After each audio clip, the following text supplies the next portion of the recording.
person I'll introduce is George Niebank, the native of this region, the person who Robert Jackson knew as the kid of Jackson's friend and client, the president of the Bank of Jamestown, C.George Niebank Sr., George's father. And as George mentioned this morning, he got to sit in the wicker chair at the back of the Alibi, Jackson's boat, as the men motored out here on the lake. George got to stare at the wake while they talked about law or politics or a cold beverage or whatever they were doing.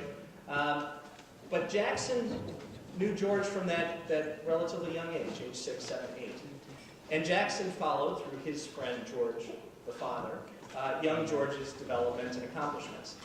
George Niebank never applied to be a Robert Jackson law clerk. It would have been presumptuous, perhaps. It would have been awkward for a friend's kid to ask for a job at that exalted level. That's not how he got his clerkship.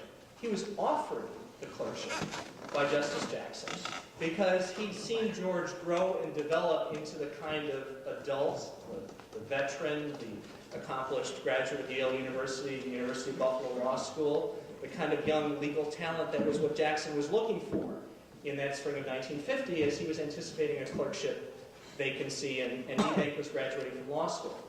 And so Jackson made the contact and invited young George down to Washington, where George spent a day plus, I believe, from the paperwork I've seen, in the Jackson chambers, meeting with the existing Jackson law clerks, the people who George would be succeeding, getting a feel for the job, and then deciding, obviously, to accept the offer that Jackson tendered to him.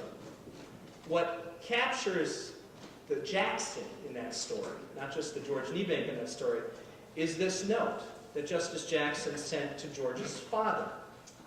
The postmark is late April 1950, so George is finishing his last year of law school. Dear George, Sr., I've rarely had a more satisfying experience than that with George for the 2 days he has spent here. He has won the respect of everyone, including the other law clerks, who as rivals, in a sense, are most critical. This was important for him because there was the usual suspicion that the appointment was first a favor to his dad. All that passed out on that acquaintance, and he is established in the regard of the whole place. I am happy about it, and I know you will share in the satisfaction. I think that says a lot about Robert Jackson. It says a lot about the substance and talents, obviously, of George Niebank. But the paternal pride and the lawyerly pride of Jackson in spotting this talent, in inviting this young man down, and seeing him immediately prove himself and succeed in an environment that was all set to see him as a nepotism appointment, tells us something important about the character of Robert Jackson. George Niebank, it's a pleasure to have you here this evening.